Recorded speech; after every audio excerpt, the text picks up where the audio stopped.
Hello, this is Sharina. Really, Sharina, you really gonna do all that right here? Alright. So, I'm making another video, an update video. As of yesterday, it has been 8 weeks since my surgery, and I am so excited, about my journey thus far because, honestly, this is something you just gonna, okay. My baby's in the back seat. They being quiet the best they can. They little, so if y'all hear a little extra something, that's them. They trying. Just know that they really are trying. But I'm excited because honestly, I never thought for myself at this age, at this point in my life, that God would bless me so big, so huge for me to regain my health. And I say that because I had become so comfortable with, not comfortable because that's a lie. I accepted that I was a fat woman. I was a big girl. I accepted that this was just gonna be a part of me, and I just had to use what I had to make the best out of it. So knowing that God has blessed me with a chance to be healthy again is huge. It is phenomenal to me. So thank you, God. Big up to God. Appreciate you for that gift. Also, I wanted to share with y'all, I'm gonna give you my stats. So again, if you hadn't watched the other couple videos, I am 5'7", and my highest weight ever was 340 pounds. Right in October of 2016, I weighed 315 pounds. The day of my consultation with Dr. Barnes, I was 300 pounds. The day before my surgery, June 14th, I was 288 pounds. Today, I weigh 253 pounds. So that's just giving some of my stats so you can keep up what's going on with my weight loss journey. I'm 8 weeks out, so I think since the actual surgery, it's like 35 pounds that I have lost, and that's only been in 2 months. So I am pleased. In 2 months I would have never lost 35 pounds on my own without the surgery. And I was getting on myself for not losing more, because some people say they lost 50 pounds in 2 months, and I was like, wow, congratulations to you. But everybody's journey is different, and the pace that you lose, the weight is going to be different based on, what you do and a whole bunch of other stuff that factors into it. But I'm just happy to be where I am right now. 253 is colossal to me because even in my last attempt on my own to lose weight, I only stopped at 265. So once I saw 264 on the scale, I was like, bruh, you can't touch me right now. I'm really in this. So even on my own, I changed a little bit of my eating patterns, but I bumped up the exercise a whole lot, and that was more than I had ever done in my adult life. And what motivated me, again, I've said this before, was my child. I only had one child at the time, and we had bought a Wii, got a Just Dance game, and I had experienced a horrible situation from one of the doctors who was giving me an epidural for the surgery. She was supposed to be the head person who does this or whatever, and she told me that she had never come across somebody so big, and she was having a difficult time doing that procedure. So I was like, dang, I must be big as an elephant, because even the doctor, the person who went to school and has all this experience, can't handle me and somebody of my size, and it was so hard for her. So that it made me angry, and I was hurt, and I had a whole bunch of emotions behind that. But overall, I'm glad that happened because it motivated me to lose weight, and I did that right after I had that baby in October. From um October until probably about May, I had lost like a total of probably about 50 pounds or more, and that was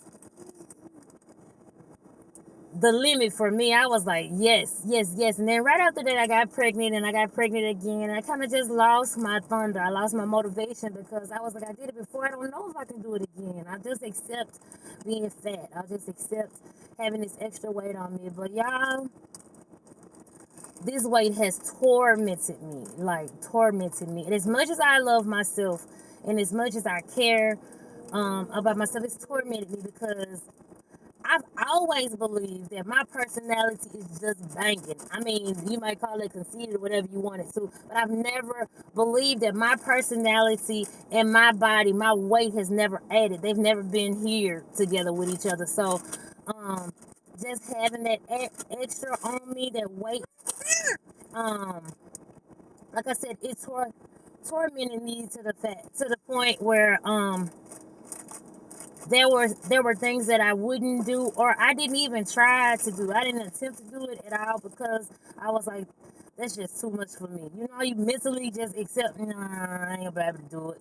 That's really what I did. So I missed out on a lot of opportunities. And I'm gonna be very transparent.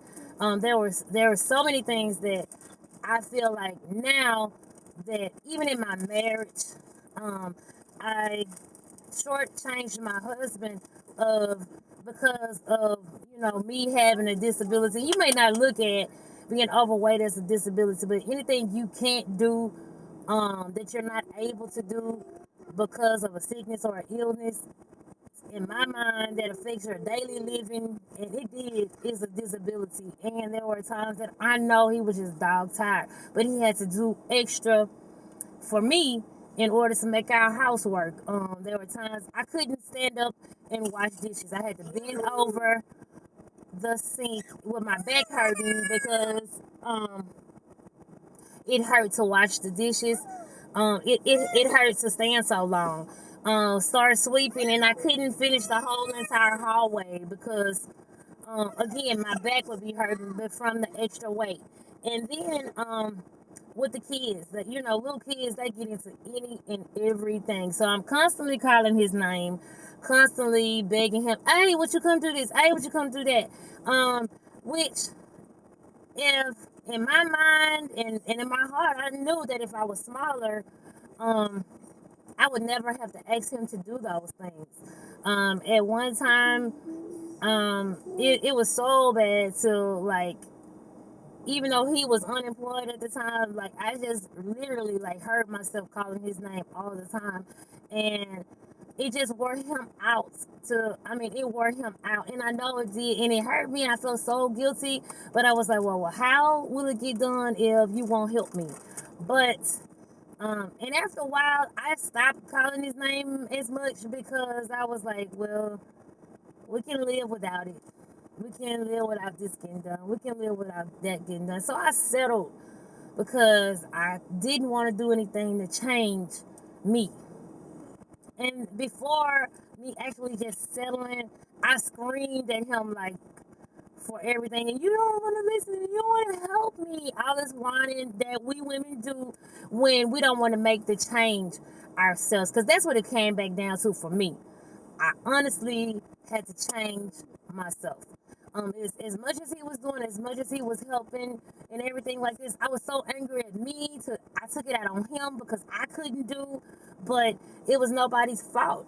He never forced food on me. He never made me eat when I was sad or lonely or happy or frustrated. That was not his fault, and he shouldn't have to suffer the consequences of me abusing my body.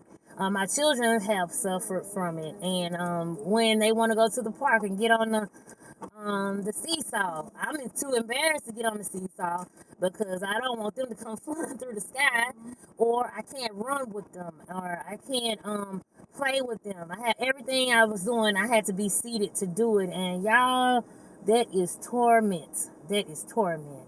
So, um, I wanted to share that with y'all, and also about the gastric bypass surgery, some of the things that has transpired with it. So I completely healed. It took me about 4 or 5 days to start feeling better after I had the surgery, because again, my stomach and my especially my left side where the stomach is, and all my belly area was hurting so bad. I took the medicine after I left the hospital for a couple days, but I absolutely hate taking medicine.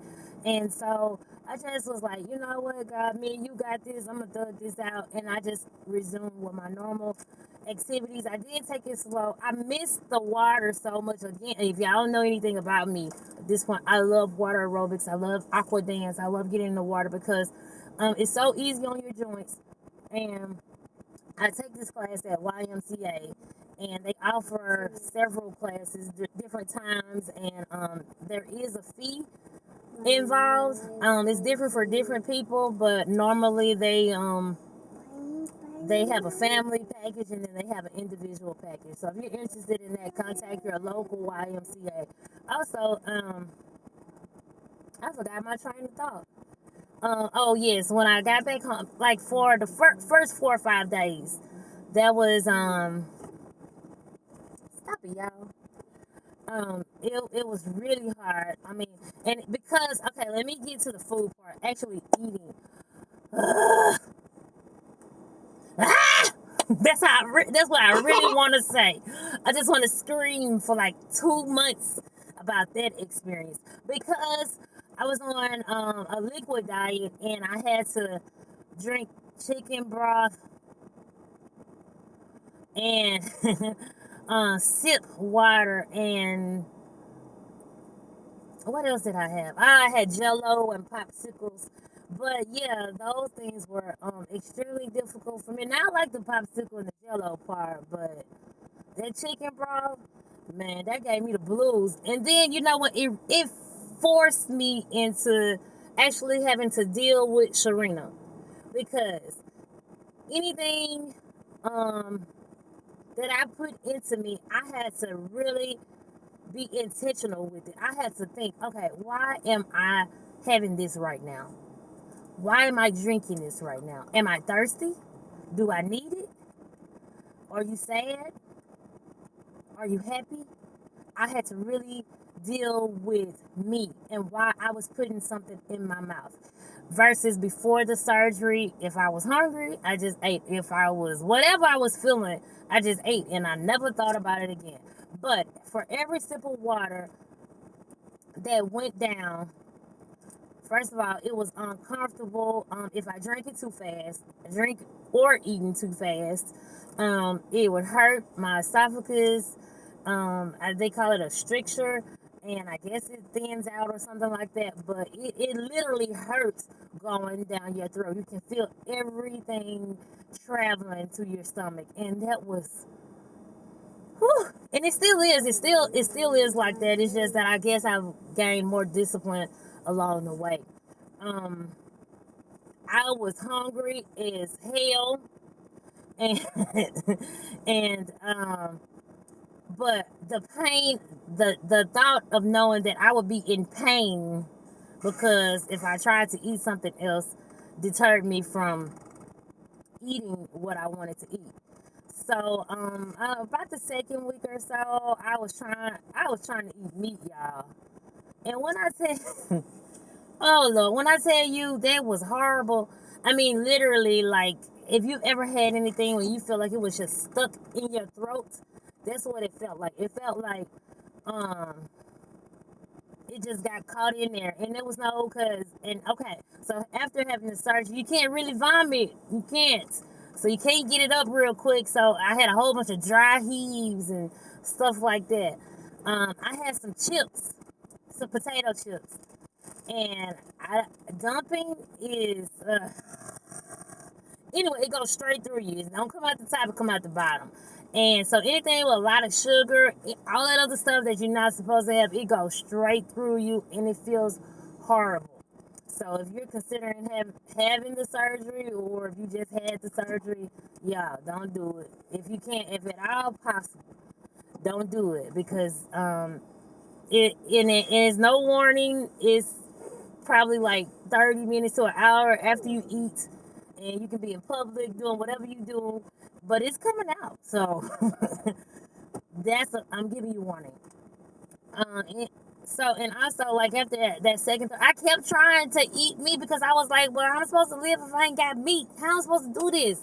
This is horrible. What kind of setup is this? They playing me. I felt tricked because I still did not want to deal with the fact that my life has really changed. It, like, literally just changed. And I had to accept the discipline that comes along with it. So for every little piece of meat, I would go to Cane's and give me a chicken strip, and I was like, all right, I'm just get one chicken strip. That's it, fam. That's it. I'm just get one chicken strip. I'm gonna be good. When I tell you, that was the most miserable time. I mean, for me, trying to get that stuff in my mouth and down my throat, I couldn't even eat it. It was like I eat like 1/4 of the chicken strip and just be gone for like 5 hours, just messing up myself, tormenting myself. And then I was looking at the scale all the time, like, all right, well, did I mess up? Did it do it to this point where I've gained weight, or the scale is not moving, I'm not losing weight? None of that happened. Except around girl time, I was bloated, and the scale didn't go down. It just kind of stayed right there, and it scared me. But I have to be realistic with myself. I'm still human, and all that other stuff that's gonna happen is still gonna happen. And I cannot just expect, okay, because I had this surgery, this is gonna fix everything, and I'm gonna lose weight every single day of my life. They say normally you lose about 5 pounds a week in the beginning, and then it'll trickle down the further you get out from your surgery date. So at this point, I am probably about 3 to 5 pounds every week, and it's not a good idea to just stay on the scale every day, because you're just messing with your brain. That's just unrealistic to expect just to lose weight every second or every 2 hours. It don't happen like that. So I've heard suggested to me, just check the scale once a week, and that's pretty good for me, because then I can see the overall big picture of what has happened during the week. What else should I share with you? Okay, so with that second, third week, then about a month out, I picked up my exercise and all this other stuff, and I was like, all right, well, you're gonna reward yourself for doing so well with all of these. You're gonna do well. You're gonna do well. Y'all, the 4th week, I had a breakdown in my closet. I had to go host an event, and I was like, I've felt this feeling before when I was at my heaviest and trying to lose weight. And I mean, the breakdown was because I literally could not find anything to wear. And I'm not going to spend more money buying more clothes and everything, because I expect to lose a significant amount of weight, and I will spend money that I don't have trying to find something to wear. So for me right now, it's just gym clothes and some that I already have, well, maybe a belt now, pretty much. But I was like really hurt, because I was like, but God, I want to be cute. I gotta show off this figure I got. I want everybody to see that I am losing weight. I want to show people. But I hurry up and snapped out of that thing, because what came to me was, it's a process. It is a process. Nothing great happens overnight. It takes several overnights in order to be great. And if those clothes aren't fitting like I need them to, or want them to right now, that's cool. That just let me know I'm getting closer to where I eventually want to be. So that I kind of got over that. 5 and 6 weeks, I was trying to bump up, change, how I eat, and so I have been, and since that point, I've been incorporating other things into my diet, and follow your doctor's instructions on when you should do that. Um, I have a great testimony about my blood pressure. I'm not on any medicine at all. I take a lot of vitamins now, to supplement the things that I am missing from, my normal diet. But at this point, I don't take diabetes medication and I don't take high blood pressure medication.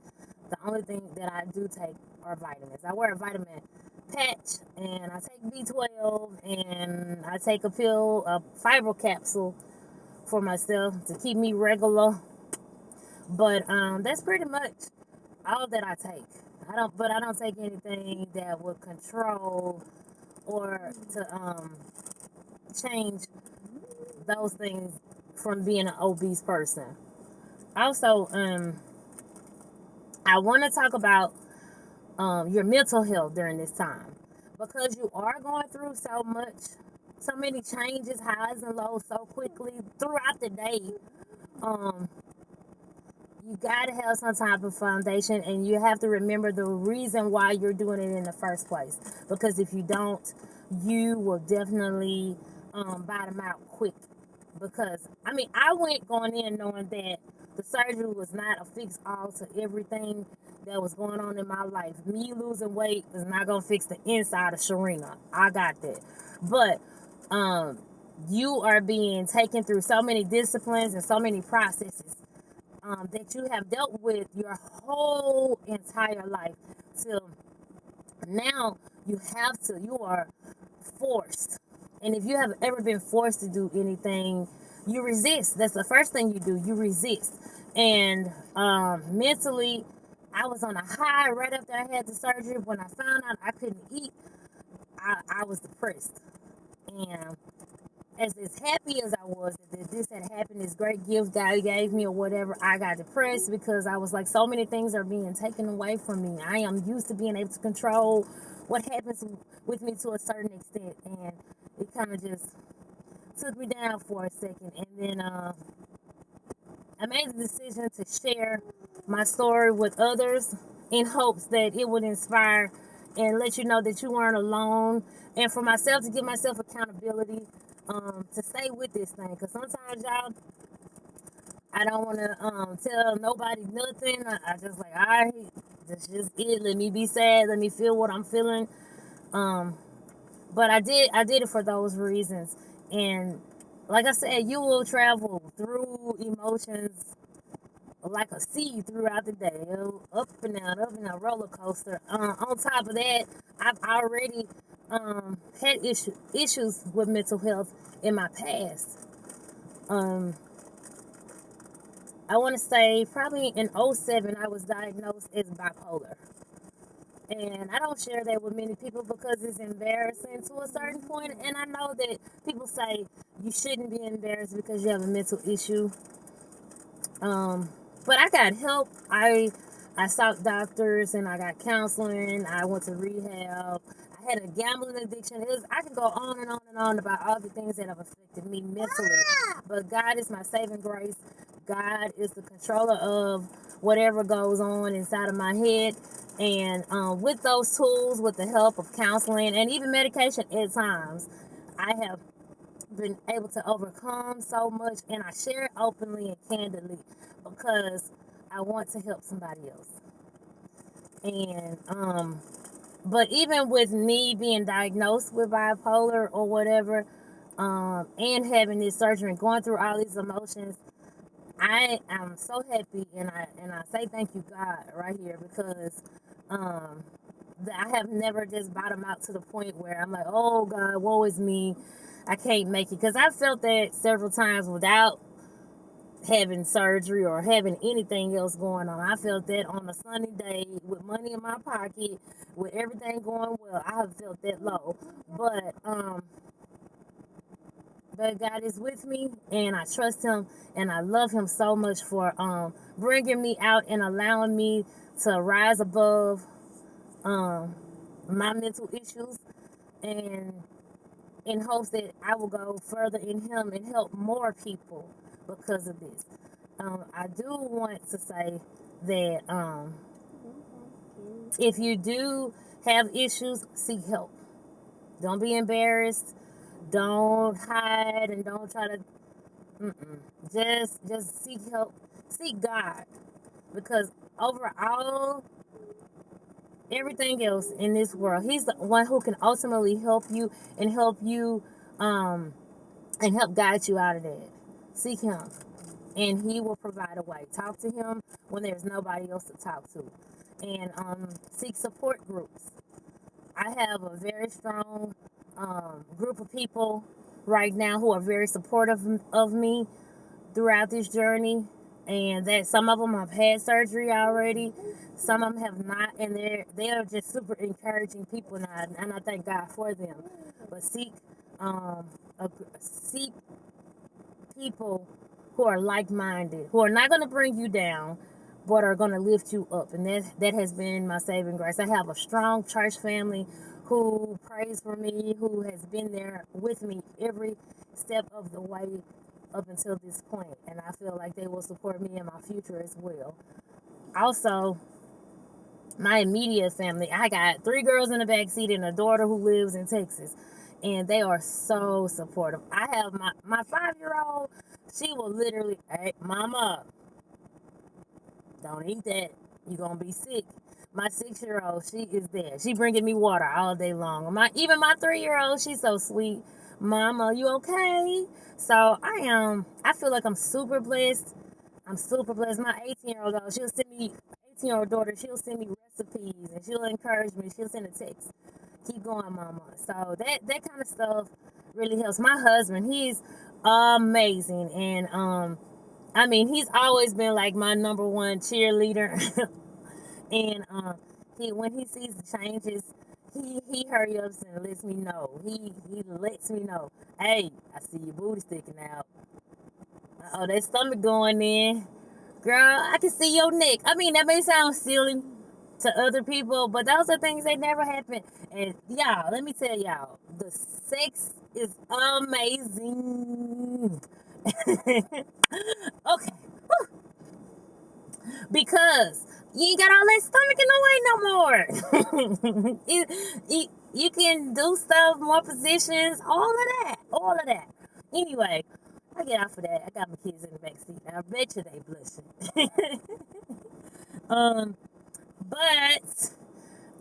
I think I shared enough with y'all. If y'all want to know anything else, just comment, and I'll do my best to answer you.